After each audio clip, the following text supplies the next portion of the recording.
오늘은 미국 전통으로는 어머니 주일인데 한국에서는 아버지도 좀 불쌍하니까 같이 껴드리자 해서 어버이 주일로 이렇게 지키고 있습니다. 어느 분이 살아계신 어머니를 향하여 어머니라고 부르시는 자는 행복한 사람이다 이렇게 했습니다. 근데 저는 살아계시지 않아도 우리에게 어머니가 계셨고 아버지가 계셨고, 그래서 살아가면서 늘 부모님들을 생각하며 그리워하며 그분들이 우리 삶에 담아주신 사랑의 힘을 가지고 지금도 살 수 있는 그 자체로도 행복하다고 저는 생각합니다.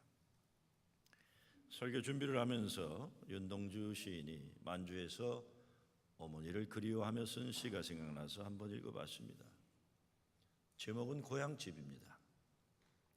헌 집신자 끌고 나 여기 왜 왔노? 두만강을 건너서 쓸쓸한 이 땅에 남쪽 하늘 저 밑에 따뜻한 내 고향, 내 어머니 계신 곳, 그리운 고향집. 그랬어요. 내 어머니 계신 곳, 그리운 고향집. 고향은 아버지가 날 낳아주시고 어머니가 키우신 곳, 그것이 고향인데, 별 헤매는 밤이란 시 가운데 이런 내용이 또 담겨져 있습니다. 별 하나의 추억과 별 하나의 사랑과 별 하나의 쓸쓸함과 별 하나의 시와 별 하나의 어머니. 어머님, 나는 별 하나의 아름다운 말 한마디씩 불러봅니다. 어머님, 그리고 당신은 멀리 북간도에 계십니다. 그리고 당신은 멀리 어머니 북간도에 계십니다. 왜 윤동주가 이 말을 맨 끝에 놓았을까?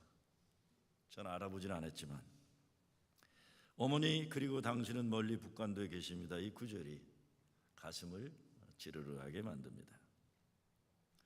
예인 수녀도 어머니에게 드리는 노래에서 어디에 계시든지 사랑으로 흘러 우리에겐 고향의 강이 되는 푸른 어머니, 제 앞길만 가리며 바삐 사는 자식들에게 도로는 잊혀지면서 보이지 않게 함께 있는 바람처럼 끝없는 용서로 우리를 감싸는 어머니, 이렇게 했어요. 제가 성만찬 집례할 때 인간인 육신을 가진 우리는 아무도 감히 주님의 살과 피를 나누는 성례전을 집례할 자격이 없지만 온전히 십자가 예수 보혈의 은혜에 힘입어 성만찬 집례합니다. 이런 기도를 드립니다. 마찬가지로 저는 항상 어버이 주일 설교를 할 때면 그런 마음으로 설교를 할 수밖에 없습니다. 어버이 주일 설교할 자격이 없지만 온전히 십자가 예수 보혈의 은혜에 힘입어 설교를 이런 겁니다. 저도 목회 이제 37년이라면 짧지 않은 인생을 목회했지만 70년도 초반에 이민교회 월급 받지 못하면서 목회하시던 아버지, 목회를 돕기는커녕 토요일 밤이면 늦게까지 술 처먹고 들어와서 어떻게 하면 우리 아버지가 교회 안 했으면 좋을까 불효했던 회개의 마음으로 목회하고 있습니다. 다른 것도 많이 부족하지만 부모 공경 잘하라고 교인들에게 설교할 만한 자격은 없습니다. 아버지는 일찍 돌아가셨고 어머님 벌써 오랜 세월 동생이 모시고 살고, 예전에는 2년에 한 번, 이제는 그래도 철들어 1년에 한 번 정도는 찾아뵙고 있는 정도입니다. 지금은 나도 나이를 어느 정도 먹었고 어머니는 많이 늙으셨지만 옛날 시카고에 우리가 아이들 키울 때 우리 가족과 함께 사실 때는 어머니 주일 아침이 되면 일부러 내 어머니는 설교 준비하고 있는 내 앞을 반드시 지나가셨어요. 반드시 내 앞을 지나가시면서 변함없이 주시는 말씀이 있어요. 교인들에게 뭐라 하지 말고 네 엄마한테나 잘해라. 다른 날 설교를 준비할 때 그러면 내가 막 화도 내고 엄마 왜 이래 저리가 엄마 모를 텐데 어머니 주일에는 진짜 쥐 죽은 듯이 가만히 고개 숙이고만 있어 왔습니다. 오늘 어버지 주일입니다. 연세 드신 부모님들 잘 모시고 효도하는 집안은 참 축복된 가정입니다. 여러분 가정 현실이 어떠십니까? 한 부모가 10자식은 돌봐도 10자식은 한 부모를 모시지 못한다는 말이 있습니다. 만약에 부모 잘 모시면 여러분 참 대단한 분들입니다. 예인 수녀가 엄마를 부르는 동안이란 이런 기도문을 하나 썼어요. 시를 썼어요. 엄마를 부르는 동안은 나이든 어른도 모두 어린이가 됩니다. 밝게 웃다가도 설게 울고 좋다고 했다가도 싫다고 투정이고 변덕을 부려도 용서가 되니 반갑고 고맙고 기쁘대요. 엄마를 부르는 동안은 나쁜 생각도 멀리 가고 죄를 짓지 않아 좋대요. 세상에 엄마가 있는 이도 엄마가 없는 이도 엄마를 부르면서 마음이 착하고 맑아지는 행복, 어린이가 되는 행복. 그래서 여러분, 집으로라는 영화 기억나세요? 집으로라는 영화. 한국의 어머니가 어떤 분인가를 보여주는 영화죠. 그 영화에 특이한 면이 있는데, 첫째, 그 영화의 주인공으로 나오는 할머니는 영화 배우가 아니라 진짜 시골 할머니예요. 두 번째, 영화 전체를 통해 주인공인 할머니는 말 한마디를 안 해요. 한마디 말을 안 합니다. 할머니는 강원도 시골 산촌에 혼자 사는 가난한 꼬부랑 할머니입니다. 그런데 서울에 살던 딸이 자기 사는 것이 힘들어지니까 평상시에는 한 번도 찾아오지 않다가 다 큰 아이 하나를 엄마한테 맡기고 떠나갑니다. 그러니 할 수 없이 이 아이는 시골에서 할머니와 살게 됩니다. 그런데 이 아이는 천하에 못돼 먹은 버르장머리 없는 아이예요. 아마 영화 보시는 분들은 기억나겠지만 할머니를 무시하고 구박하고, 그래서 나 영화 보다가 그냥 영화 속에 들어가서 좀 몇 대 갈겨주고 싶은 나쁜 놈이에요. 말하자면 오늘날 한국 물질 만능 사회 대표적인 자녀교육 실패의 표본이에요. 근데 결국에는 그 아이가 할머니 때문에 사랑이 뭔지 깨닫게 되는 얘기예요. 아마 영화를 보신 분들 많이 우셨을 거예요. 어머니는 저런 분이구나. 말씀드린 대로 이 영화의 특징은 할머니는 단 한마디의 대사가 없어요. 말을 안 해요. 다만 희생에 침묵만이 있습니다. 영화 마지막 부분에 보면 할머니와 손주아이가 시장에 장보러 읍에 나가요. 집으로 돌아가는 길에 버스 차비를 아끼려고 할머니는 손자만 버스에 태우고 자기는 먼 길을 걸어 산골을 집에 돌아오려고 합니다. 할머니가 걸어가려고 마음먹고 버스 타고 가는 손자에게 시장 바구니를 맡겨요. 근데 시장 바구니를 손주는 창피하다고 차창 밖으로 내버립니다. 그 시장 바구니에 담겨있는 것들은 다 손주를 위한 것들이에요. 이 꼬부랑 할머니가 먼 길을 한 걸음 한 걸음 힘겹게 바구니를 들고 걸어갑니다. 저도 그 영화를 보면서 우리에게 오랜 동안 잊혀졌던 한국의 어머니의 모습이 저거구나, 큰 감동을 받았었습니다. 결국은 그렇게 못된 아이, 부모도 포기한 못된 아이가 할머니 때문에 사랑이 무엇인지 깨닫고 비로소 자기도 할머니를 사랑하는 것을 표현할 줄 아는 사람이 되어서 서울 집으로 돌아가는 겁니다. 어머니 날이 만들어진 역사가 있습니다. 지금부터 100여 년 전에 미국 어느 시골 마을에 한 가난한 과부 아들이 살고 있었어요. 이 과부는 낮에는 양계를 하고 밤에는 삭바지를 해서 하나밖에 없는 아들을 위해 최선을 다합니다. 아들도 열심히 공부해요. 고등학교를 수석으로 졸업하게 됩니다. 그래서 어머니에게 졸업식 꼭 가자고 그러는데 어머니는 걱정이 돼요. 졸업식에 갈 만한, 남들 앞에 설 만한 변변한 옷이 없기 때문입니다. 결국은 아들에게 못 가겠다니까 아들이 울면서 어머니가 없으면 졸업식이 무슨 의미가 있습니까? 결국 어머니는 할 수 없이 졸업식에 참여합니다. 졸업식에 이 아이들이 전학생을 대표해서 연설을 하고 대통령이 준 상으로 금메달을 걸고 많은 사람들의 박수를 받으며 단상을 내려와서는 구석에 아무 눈에도 보이지 않고 싶어 숨어있는 어머니 앞에 서서 어머니에게 자기 목에 걸려있던 금메달을 걸어줍니다. 어머니 감사합니다. 어머니가 아니셨으면 제가 어떻게 오늘 이 영광을 누리겠습니까? 이 아들이 오드로 윌슨, 미국 28대 대통령입니다. 그가 재임하던 1914년 국회의원들의 마음을 움직여서 5월 둘째 주일이면 어머니 날로 지키게 했고 전 세계적으로 어머니 날의 시작이 되었던 겁니다. 성경은 구약이나 신약이나 부모 공경에 대해서 분명하게 말합니다. 자녀들아, 내 부모를 주 안에서 순종하라. 이것이 옳으니라. 내 아버지와 어머니를 공경하라. 이것이 약속 있는 첫 계명이니 이는 내가 잘되고 땅에서 장수하리라. 약속 있는 첫 계명이라고 그랬어요. 네가 잘 되기 위해서 이런 거다. 내 부모 공경하는 건 사실 너의 장수의 축복을 누리기 위해서다.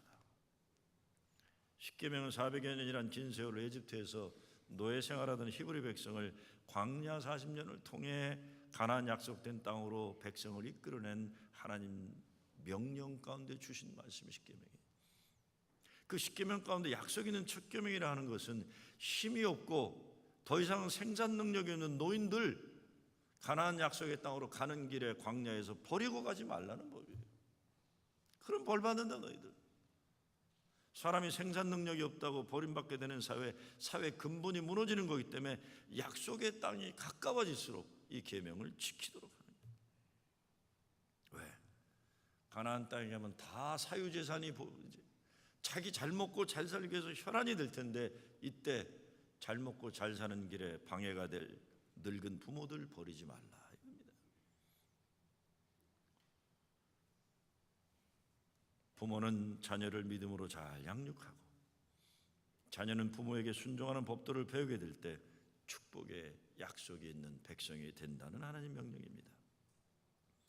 오늘 성경 말씀을 잘 들여다보면 가정에서 힘의 논리의 문제를 보겠어요.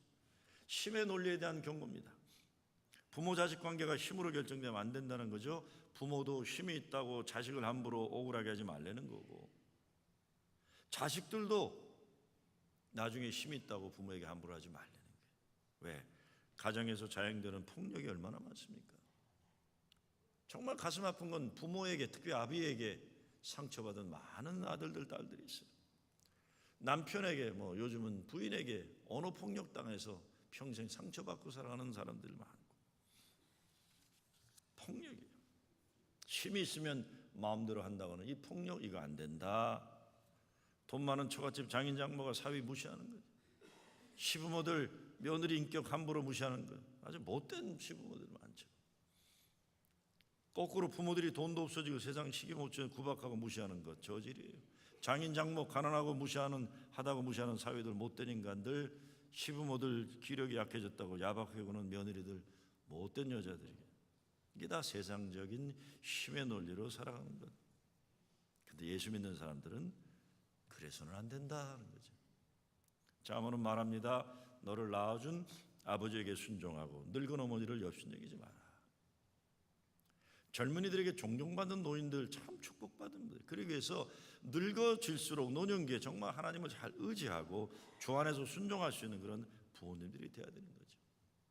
시편 92편에 보면 비록 늙었을지라도 하나님을 노래하는 노년의 모습을 이렇게 얘기합니다. 늙어도 결실하며 진액이 풍족하고 빛이 청정하여 그랬어요.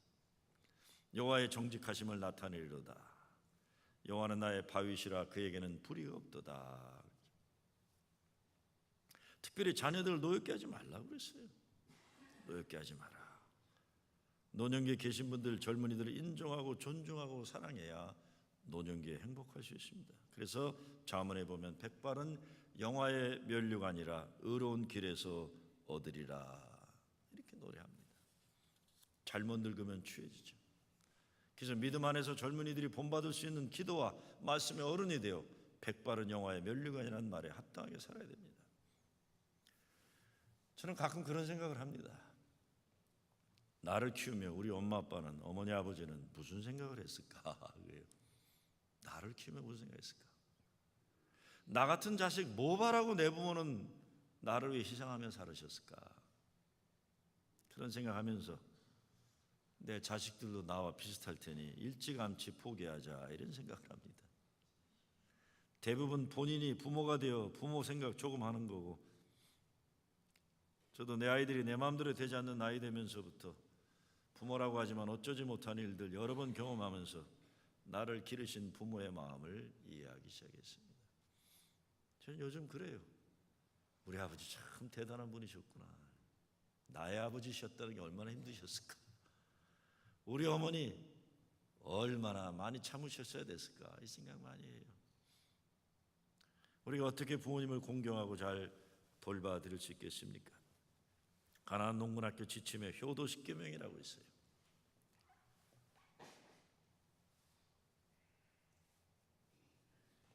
아주 구체적인 내용입니다. 효도 10계명. 거기 1계명이 신앙생활 잘하도록 하자, 잘 하시도록 하자. 갈 곳이 생김으로 규칙정한 생활하고 정신적 육체적 생활이 건강해지고 마음의 안정과 평안이 오고 천국에 소망이 있어서 희망 가지고 살게 된다. 첫째. 두 번째, 대답을 잘하고 말씀 잘 들어드리자. 대답을 크게 하자. 부모님의 말씀을 정성스럽게 긍정적인 자세로 듣자. 노년이 되면 다른 것은 약해져도 입에 힘이 남아있게 되므로 잔소리가 많다. 잔소리를 아름다운 말씀으로 들어야 된다. 제가 10년 전만 해도 어머니 전화하시면 알았어 엄마, 한 번 더 들으면 100번이야 그래서 항상. 한 5, 6년 전부터는 안 그래요. 지난 1년 전부터는 전화를 안 하세요. 전화 거는 걸 잊어버리신 거예요. 이제는 무슨 말인지 아시겠죠? 네? 잔소리 하실 때가 행복한데요. 저는요, 야 우리 엄마가 잔소리를 못하는구나 이제. 세대 차이를 느끼지 않게 하며 말씀이 끝나기 전에 알았다는 식의 행동과 1절만 하라는 식 태도 갖지 말자. 표정을 밝게 하고 웃음을 잃지 말자. 궁금증을 풀어드리자. 무슨 일 있으면 잘 알려드려라. 엄만 몰라도 돼. 아이들 물어보면 엄마 그게 무슨 상관이야 이러지 말라는 거죠. 전 정말 못된 아들인데 제가 아틀란티스 목회할 때 우리 어머니하고 장모님이 제일 궁금해한 게 교회 소식이에요. 교회 주보 좀 보내라. 엄마 교회 주보나 읽어. 그러고 안 보냈어요. 그러니까 나중에 우리 장모님하고 어머님이 교회 권사님한테 나 모르게 주보를 받아보셨어요. 왜? 건축할 때 내가 알거든요. 건축할 때 되면 금식하고 나보다 더 힘들어하고 그러니까. 예?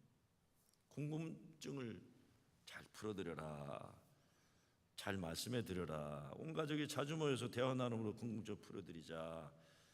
5번째, 용돈을 정기적으로 자신감 가지고 살게 하라. 음식을 어머니가 좋아하고 아빠가 좋아하는 걸 드려라. 외롭지 않게 식사하도록 배려하라. 7번째, 외모를 아름답게 꾸며드리자. 제가 목회하면서 보면요, 너무 분명히 나타나요. 노인 아파트에 아들만 있는 노인들은 아래 위에 옷이 짝짝이 입고 교회 오는 사람들이 많아요. 그래도 딸이 있는 노인들은 아래 위가 맞아요. 그래도. 네? 7번째, 예뻐지고 싶은 것은 인간의 본능이며 나이를 먹을수록 더 그렇다. 그렇죠? 옷을 계절과 유형에 맞춰 색상을 밝은 색으로 가볍고 어머니 마음에 들어 해드리자. 시력에 맞는 안경을 가볍고 예쁜 것으로 맞춰드리자. 엄마 볼 곳 없어 안경 필요 없어 이러지 말라는 거예요. 머리를 시대 감각에 맞춰 자주 손봐드리자. 내가 그냥 미장원만 가면 옆에 우리 교인들이 앉아 계세요. 정말. 그래서 내가 한 번은 권사님 그거 뭘 이쁘게 하세요? 누굴 위해서? 권사님 너를 위해서 아니다 그러실 거야. 하면서 스스로 아름답고 싶어. 신발은 가볍고 신규 편하게 멋진 것을 계절과 옷에 맞춰드리고 일거리를 찾아드리자. 자꾸 애만 맡기지 말고 자신감 갖고 살도록 어머니 아버지에게 맞는 직장을 찾아드리자. 9번째, 친구를 자주 만나게 해드리자. 근데 마지막 10번째가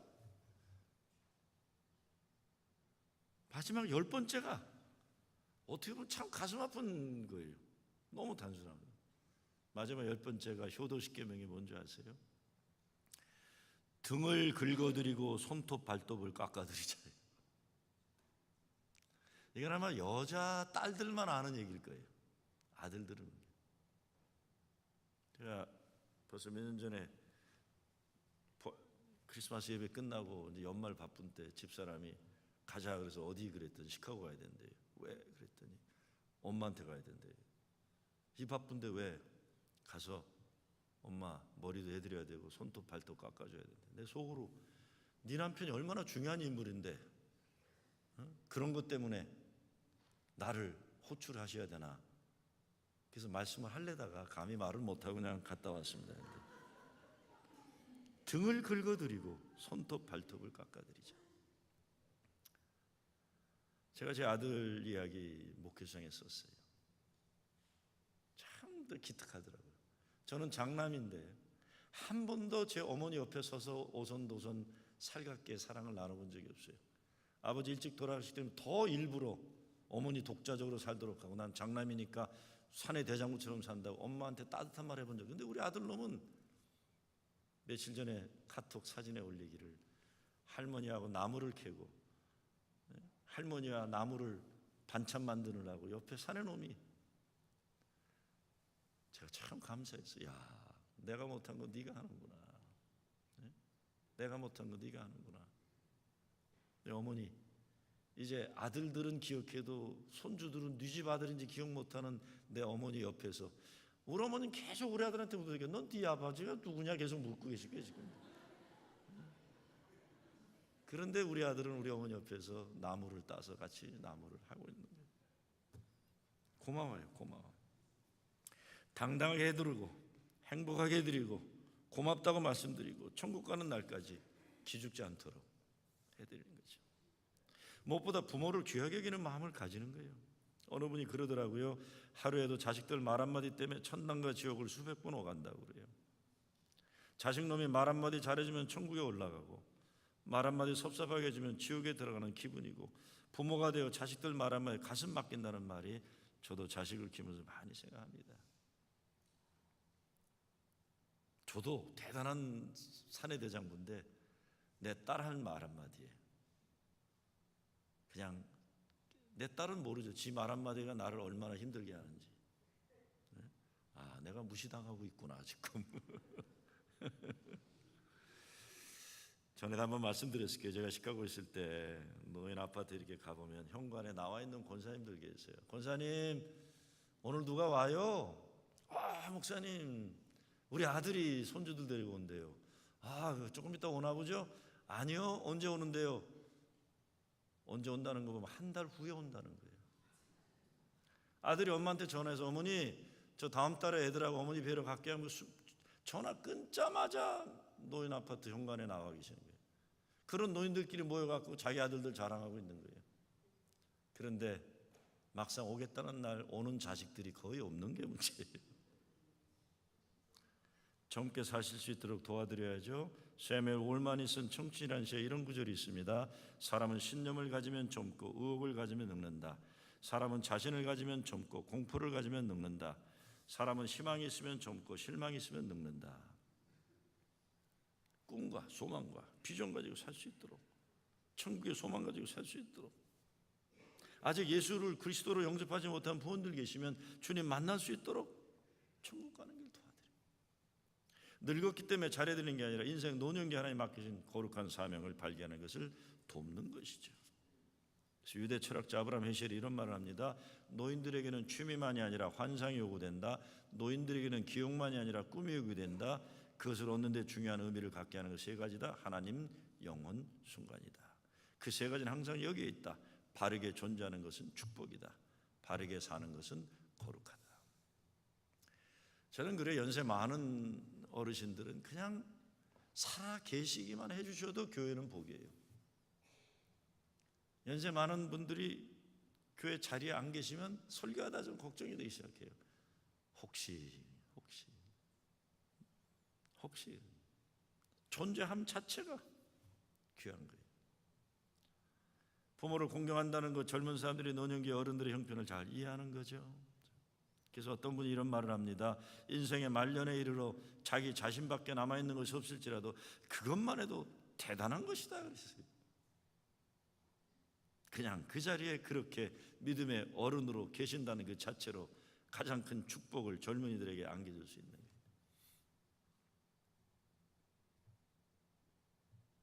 집안 얘기 하나만 더. 어머니 날이라고 금요일 날 꽃을 샀어요. 근데 우리 딸이 보더니 그 꽃 이쁘지 않대요. 그래서 집사람이 어제 또다시 사더라고요. 그래서 내가 화가 나서 한마디 했어요. 야, 어머니가 이 꽃이나 저 꽃이나 구별도 못 하신다 그랬어요. 못 보시니까, 인식을 못 하니까. 이 꽃이 못 듣고 저 꽃이 못 듣는데 왜 돈 들어서 꽃을 또 샀냐?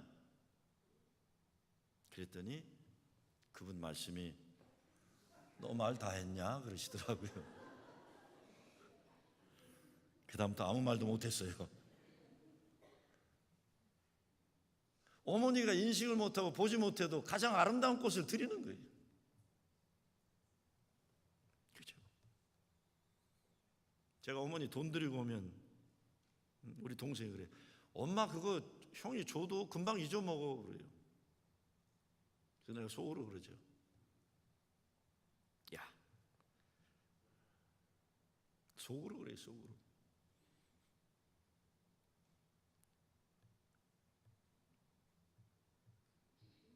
나는 못 드리고 살았거든. 항상 목사니까 우리 어머니가 주셨어요. 그리고 동생들도 형은 목사니까 당연하게 바라본 적도 없어요. 우리가 알아서 하니까 너는 네 목회나 잘해라 이런 자세로 조금도 어머니 모시는 거에 부담을 준 적이 없어요. 근데 이제는 그래도 나도 드렸다고 장례식에 할 수가 있어야죠. 말 한마디로 야 나도 조금 드렸다, 나도 아들이다 하고 싶은 거죠. 사랑, 존경, 기쁨, 감사, 거룩한 하나님의 기쁨에 회복되는 여러분 가정 되시길 주의 이름으로 축원합니다.